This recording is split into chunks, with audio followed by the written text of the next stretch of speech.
The ending. The ending. A fitting term, all things considered. Although it has, in fact, already ended. I write this from my one small corner, the small space that I work to deem safe. Every day, every horrible day is a struggle to stay sane. But I am getting ahead of myself. I suppose I should start with a brief summary of what happened. My name is Ridley Peirce. I made a living as a freelance writer. I had a studio apartment in Toronto. I drove a Ford F-250. I lived on junior mints. And yet, I was still happy. Doing my passion, living in peace. Then it happened. The widest speculation was that it was some result of pollution, thus is the general politician's idealism. It took effect on the 16th of June 1998. I remember it vividly. I was not getting any good deals on my scripts, so I was down on my money.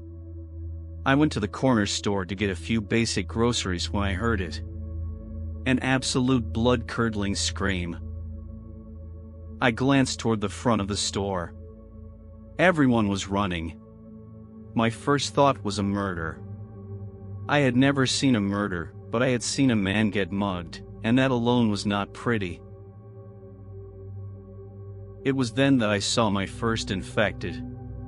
In life, he was a middle-aged man, and I gauged from his attire that he probably worked construction. Now, in this state, he was clammy and pale. He had a long claw mark on his left arm, and his eyes were bloodshot and puffy. He was not alone.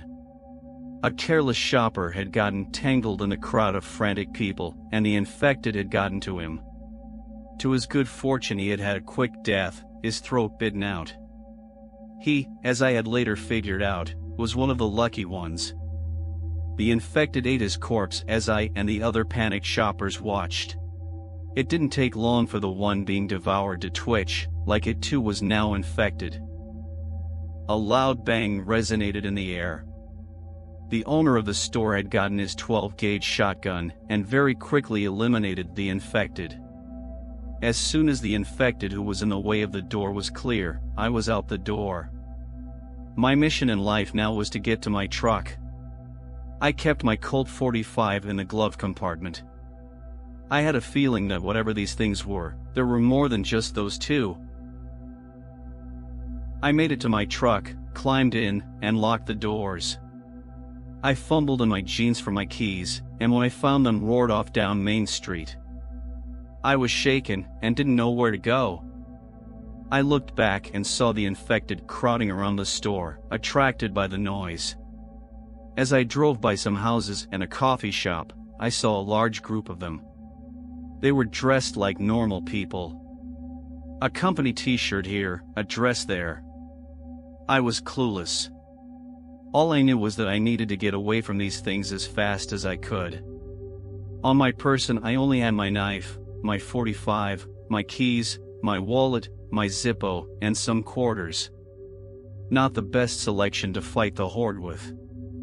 As I drove toward my house, I saw not just a few more, but what seemed like hundreds more. On the sides of the road, near houses, in houses with broken down front doors and windows. As I drove, far exceeding the speed limit, I would occasionally see people running from the infected, people fighting the infected, people getting eaten by the infected. I pulled into my driveway. I saw my neighbor running out of the building.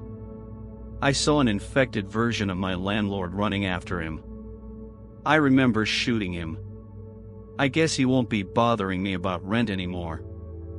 I ran inside and to my apartment. I locked the door, barricading it with my dresser and bed. I boarded up the two windows. I gathered my wits. I needed to find out what was going on. I turned on the TV. Nothing. So I sat down and I waited.